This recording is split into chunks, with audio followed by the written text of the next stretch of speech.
bom dia. Autoridade do nome de Jesus. Antes de iniciar a pregação,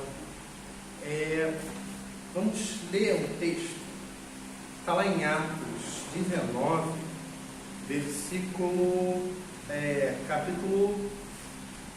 Atos 19, versículo 11.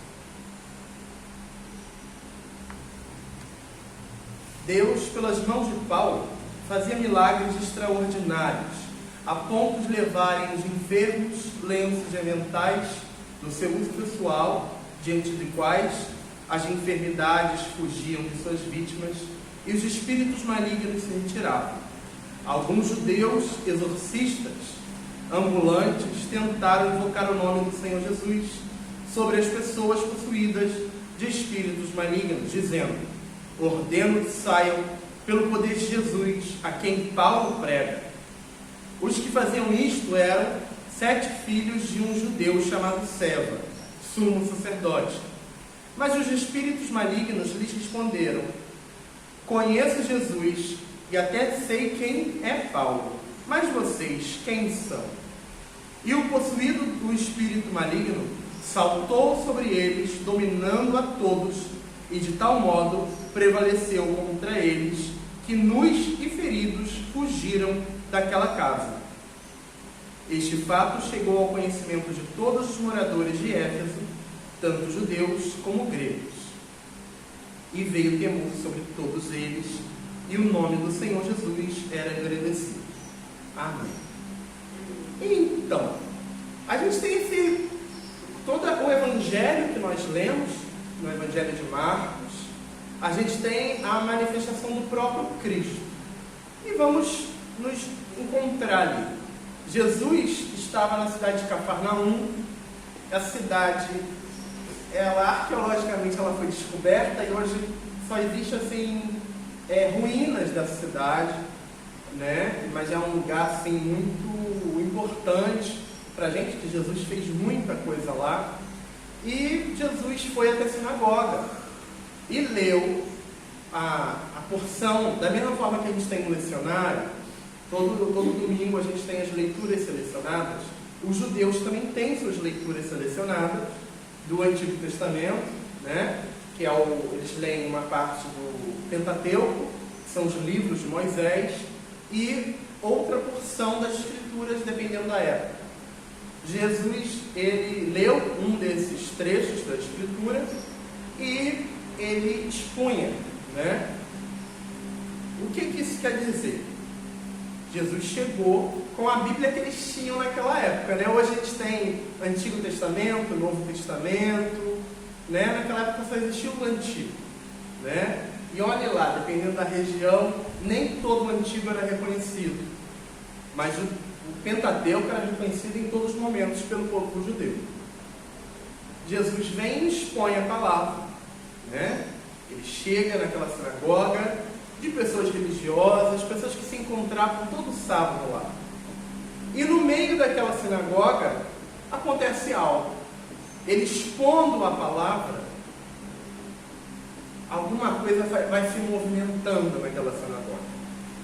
A gente tem uma noção, às vezes, que o ambiente religioso, seja lá qual for, é um lugar isento da maldade. O ambiente religioso é um ambiente onde pessoas santas se reúnem, pessoas acima do bem e do mal se reúnem. Não. No ambiente religioso se encontram todo tipo de gente. No ambiente religioso, ao contrário, e muito comum, se reúnam as piores pessoas, em estados mais deploráveis de sua alma. Como diz o ditado, e o próprio Jesus, ele fala: eu vim não para aqueles que estão sãos, mas para aqueles que estão enfermos. O ambiente religioso, teoricamente, ele não é um clube social onde se reúnem só pessoas limpinhas e bonitas. O ambiente espiritual, não só religioso, ele tem que agregar pessoas que estão precisando da luz de Deus, pessoas que precisam ouvir. E às vezes, o maior interessado e aquele que mais precisa ouvir a palavra de Deus são as pessoas que estão há muito tempo na igreja. há muito tempo naquela religião. Pessoas que sabem a sua escritura sagrada de cabo a rabo. Pessoas que praticam sua religião de forma impecável, mas seus corações, suas mentes ainda se encontram em um estado de petrificação. São pessoas que convivem na graça de Deus todo santo dia, mas não deixam a graça de Deus penetrar no coração delas. São pessoas que o Senhor Jesus falou dos fariseus: vocês sabem as Escrituras, vocês fazem os mandamentos, mas a prática de vocês, o coração de vocês são sepulcros. O coração de vocês são túmulos enfeitados por fora, mas cheio de corrupção por dentro. É o que a gente mais vê nos ambientes religiosos. Pessoas com discursos maravilhosos, palavras bonitas, diplomas de teologia para dar e vender. Sabem os teólogos todos, mas seu coração está petrificado. A sinceridade do coração não habita ali naquelas palavras. A gente, na introdução do nosso culto, nós lemos que Deus procura aqueles que o adorem em espírito e em verdade. Como são poucas as pessoas nos dias de hoje que de fato adoram Deus em espírito e em verdade. E quando a falta de sinceridade habita o coração, quando a insinceridade está lá, com o tempo, esse ambiente espiritual dentro do coração dessas pessoas vai se tornando um ambiente hostil à palavra de Deus, hostil à bondade, hostil ao próximo, e muito bem-vindo a toda a série de espírito maligno que queira passar por ali. São corações que estão abertos a todo tipo de maldade, mentira, calúnia. Quantas vezes a gente já ouviu: ai, eu não vou na igreja não, lá só tem gente fofoqueira, lá só tem gente que não quero, não estou afim. Está mentindo? Não, não está. Tá? São lugares às vezes tóxicos. E deixa eu falar, os demônios se alimentam de toxina. Eles se alimentam de pensamento ruim. Eles se alimentam de práticas ruins, que é muito bem visto em alguns lugares. Eu não estou fazendo nada, só estou dando a minha opinião. Sabe? Então esses ambientes religiosos, às vezes, estão cheios de coisa ruim. Jesus chega nesse ambiente, em Cafarnaum, e fala, e expõe a palavra de Deus. Mas os judeus daquele lugar perceberam, ele não expunha aquelas palavras como qualquer um. Ele expunha como quem tem autoridade. A palavra de Deus em si é boa, agradável, transformadora. Mas a palavra de Deus na boca errada é veneno, é rapina, é prática de morte. Quando a gente vê aí, liga qualquer TV, qualquer programa religioso, você vê religiosos falando coisas absurdas em nome de Deus. Em nome de Deus se defende o roubo, se defende a opressão. Em nome de Deus se defende guerra. Eu acho absurdo. A gente vê hoje, lá em Israel, ou lá na Ucrânia, sacerdotes, ou judeus, ou cristãos, abençoando o fuzil, abençoando o tanque de guerra. Ou em nome de Moisés, em nome de Hashem, ou em nome de Jesus, em nome da bem-aventurada Virgem Maria. Não. Uma prática religiosa que se alimenta da morte, que se alimenta de sangue. Nosso Deus não se alimenta de sangue. É outro Deus que se alimenta do sangue. O nosso não. O nosso se alimenta de práticas boas, bons pensamentos. O nosso se alimenta da palavra viva que modifica coração e mente. O nosso Deus é aquele Deus que quer o ser humano restaurado para uma nova humanidade. Um novo mundo é possível. Um Deus que fala: eu restaurarei toda a humanidade, todo o universo. Ele não quer que a gente destrua o pouco que a gente tem. Ele quer melhorar a nossa vida. Ele quer melhorar o universo. Nós temos essa prática de autoridade em Jesus, de pregar com autoridade. E quando ele começa a pregar a palavra de Deus, coisas se movimentam ali na sinagoga. A Escritura fala: apareceu na sinagoga um homem possuído por um espírito imundo e gritou. A força contrária a Deus que habitava ali não aguentou. O que você quer conosco, Jesus Nazareno? Você veio para nos destruir? Sim, a palavra de Deus vem para destruir aquilo que não é da vontade de Deus. A palavra da luz vem para retirar toda a sombra e toda a treva que ali está. E as trevas se incomodam. Tá? Isso é um fato. Se você movimenta algo, você vai criar inimigos. E você cria inimigos principalmente no ambiente religioso. Se você está fazendo algo de bom, pessoas que estão com pensamento contrário vão se movimentar contra. É só você fazer um bem, e não precisa ser um bem grande, não. Não precisa ser um padre Júlio Lancelotti, não. Faz uma coisa pequenininha no seu dia a dia. Ajuda uma pessoa, a mínima que for, um vizinho seu. Você vai ver. Tudo vai dar errado. Pessoas vão falar contra. Você vai ver um desânimo aparecendo. Vai, ajuda. E quanto mais você tenta transformar o mundo à sua volta, mais força contrária vai se levantando contra você. E é natural que o mundo, ele está nessa força contrária. Quando você rompe o fluxo, você está contra o fluxo da maldade, você está contra o fluxo do materialismo, você está indo contra a maré. E a maré é de maldade, infelizmente. Jesus, ele rompe essa maré de maldade. Jesus e o demônio falam o nome de Jesus. Você sei bem quem você é o santo de Deus.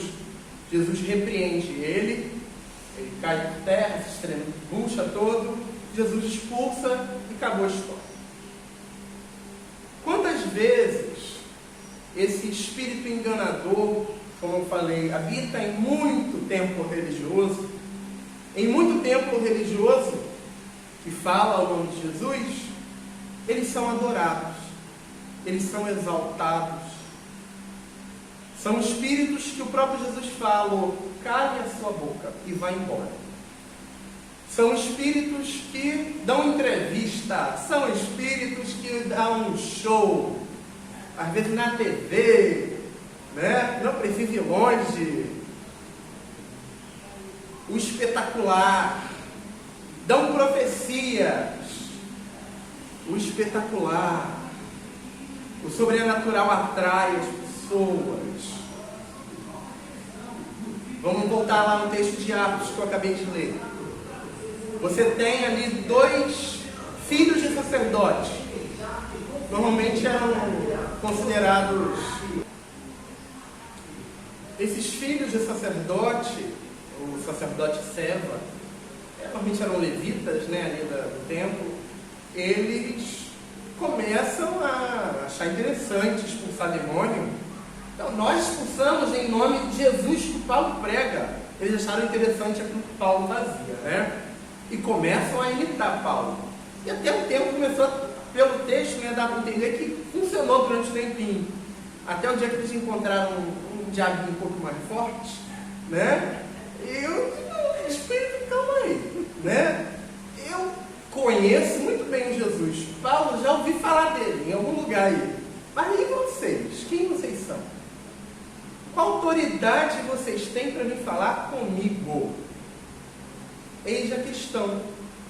E aí leva uma surra, literalmente, né? E saem pelados e feridos, saem correndo. E fala que o nome de Jesus foi engrandecido. Nós, como cristãos, o próprio Jesus, no final dos evangelhos, ele fala: eu lhes dou autoridade para curarem, expulsarem demônios e pregarem a palavra de libertação. Nós temos autoridade em nome de Jesus. O negócio é nós mantermos essa autoridade, termos uma vida correta, mantermos esta graça com Deus, porque mal nenhum vai chegar perto da gente. Temos que manter uma vida correta para manter a autoridade de Jesus, pois nós somos representantes de Jesus. Nós não somos Jesus, nós não somos santos, nós somos pequenos representantes do nome de Jesus na terra. Mas devemos ter a consciência de que a palavra de Deus vai nos moldando, a palavra de Deus vai nos transformando, e nós devemos segui-la. Nós devemos ter um coração sincero. Como no culto nós lembramos, adorar a Deus em espírito e em verdade. Coisas simples, não é malabarismo, não é mostrar poder, não é autoridade, título, diploma. Não, é ter uma vida de dignidade diante de Deus, uma vida correta. Aí é tão simples, é tão fácil, mas é muito difícil para muita gente, principalmente com espírito religioso, querer manter uma vida simplesmente correta, uma vida tranquila. E nisso se baseia a autoridade no nome de Jesus. Ele é o Senhor de tudo, e sobre tudo o nome dele é glorificado, o nome dele é obedecido. Nós cremos no nome de Jesus, nós cremos na autoridade do nome que existe nele. E nós, como cristãos, no batismo, na confirmação, em qualquer consagração que nós tenhamos na casa de Deus, nós nos submetemos à autoridade dele. Todos os sacramentos são formas de aceitar a autoridade dele em nossa vida. Desde o batismo até a Eucaristia, a ordenação, qualquer oração. Eu aceito a autoridade de Jesus sobre mim. E qualquer força que esteja diante de mim vai estar debaixo da autoridade do nome de Jesus. É muito simples, é muito fácil, mas devemos ter vontade, devemos ter o coração aberto à vontade de Deus, devemos ter uma caminhada que colabore com Jesus, porque o meu pé é o pé de Jesus. Eu tenho que pisar como Jesus pisava, eu tenho que agir como Jesus agia. Nisso se baseia a autoridade de Jesus sobre a minha vida. Não é gritar, a autoridade não é gritar, a autoridade não é dar carteirada, a autoridade não é dar título, a autoridade não é isso. A autoridade espiritual. Claro que devemos honrar as autoridades deste mundo, mas espiritualmente falando, a autoridade está num coração sincero, contrito e submisso à vontade de Deus, onde a luz brilha e as trevas fogem. E que essa reflexão nos sirva para termos um pouquinho mais de sensibilidade, de entender aonde é que essa autoridade de Jesus está se manifestando na minha vida. Ou o contrário, Jesus não está com autoridade nenhuma na minha vida. Cadê Jesus na minha vida? Eu devo retroceder, eu devo fazer uma reflexão e ver aonde Jesus está na minha vida. Aonde a autoridade do nome dele representa a minha vida. Será que eu tenho autoridade de Jesus? Ou eu não tenho autoridade nenhuma? Com nada. Eu estou sendo levado para um lado para o outro como um fantoche. Se isso estiver acontecendo na vida de um cristão, nós devemos parar e refletir qual é o meu lugar e nos posicionar. O meu lugar é com Cristo. O meu lugar está junto com aquele que a luz brilha.